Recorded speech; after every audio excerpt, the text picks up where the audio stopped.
Tes.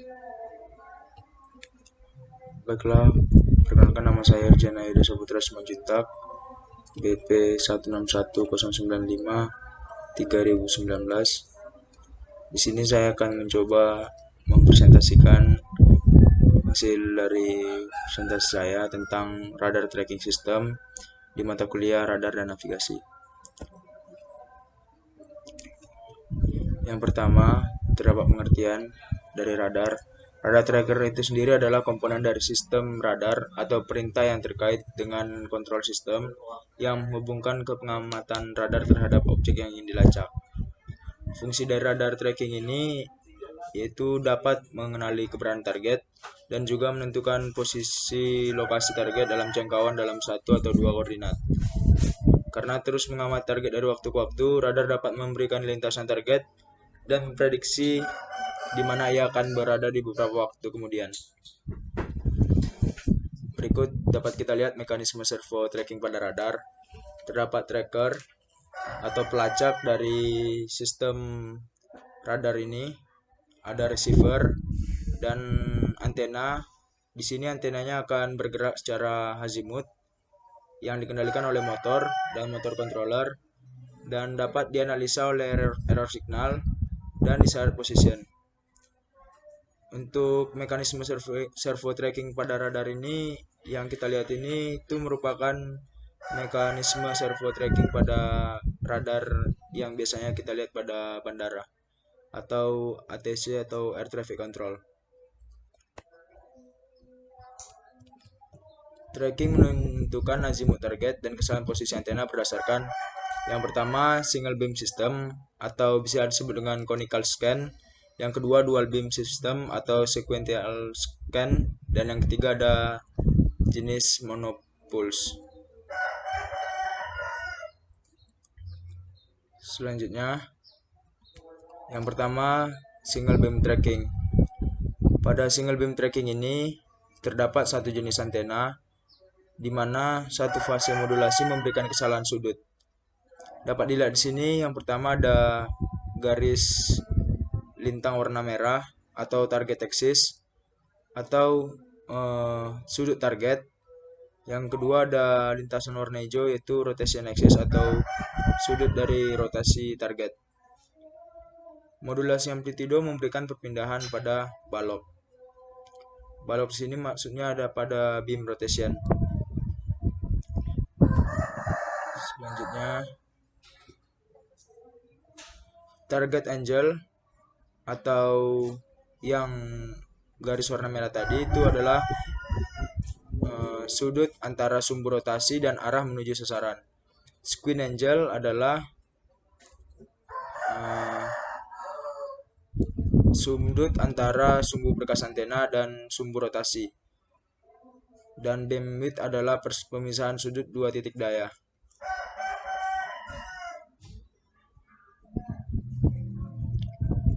Single beam tracking sendiri itu adalah sudut antara sumbu rotasi dan sumbu berkas antena yang menimbulkan squint angle karena rotasi balok dan target offset yang menyipit dari sumbu rotasi.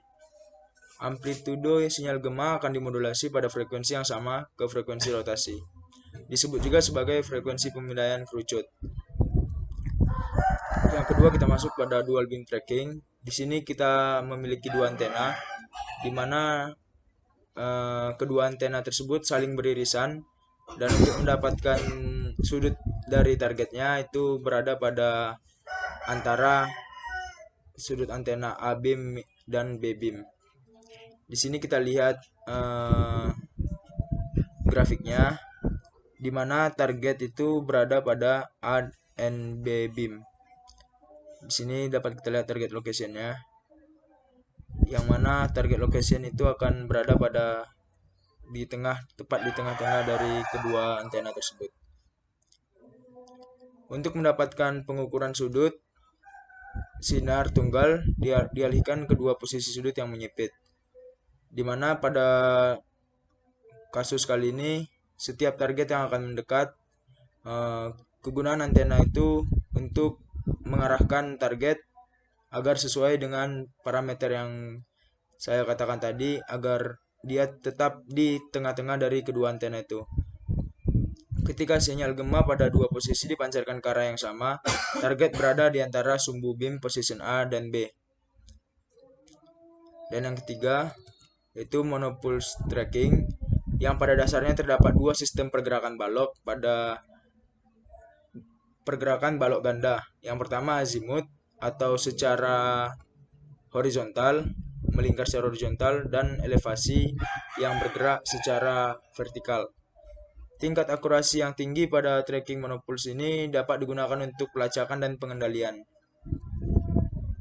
Selanjutnya, terdapat dua jenis gate pada monopulse tracking ini. Yang pertama early gate dan yang kedua late gate.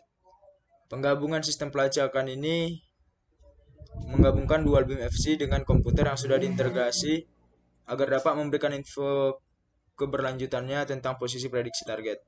Dapat kita lihat di sini gambarnya. Dan untuk masalah yang terdapat pada tracking radar ini, yang pertama, untuk aplikasi fire control pada militer, pelacakan selalu tertinggal atau bisa disebut lag. Dan yang kedua, target dapat mengetahui bahwa dia sedang dilacak oleh radar.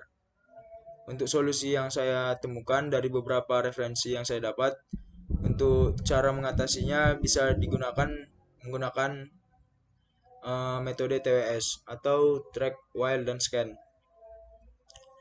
TWS itu sendiri adalah mode operasi radar, di mana radar tersebut mengalokasikan sebagian dari kekuatannya untuk melacak target atau target sementara, dan sebagian kekuatan lainnya dialokasikan untuk pemindaian.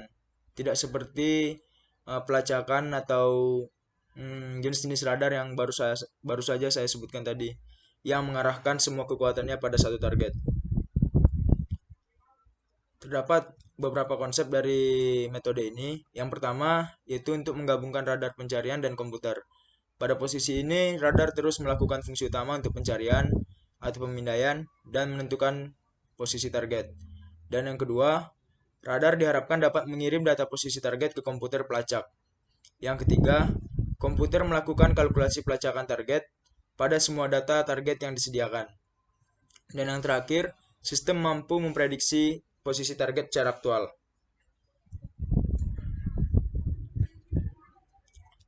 Berikut beberapa fungsi dari TWS. Yang pertama, mendeteksi target. Yang kedua, melacak inisiasi dan melacak pembuatan file. Yang ketiga, korelasi jalur target. Dan yang keempat, prediksi arah target.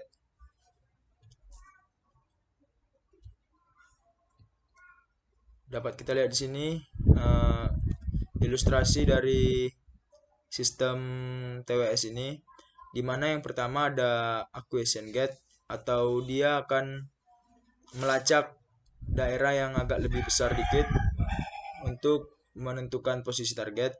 Dan yang kedua, dia akan nge-track atau melacak target ke daerah yang lebih sempit lagi untuk menentukan letak persisnya dari target tersebut.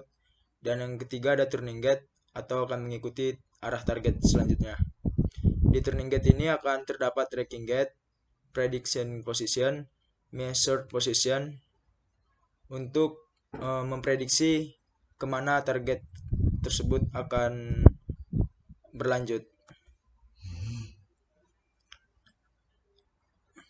Dapat dilihat di sini TS gate, turn detection gate, atau dimension of this gate yang ditentukan oleh komputer yang sudah didasari oleh kecepatan dari target tersebut.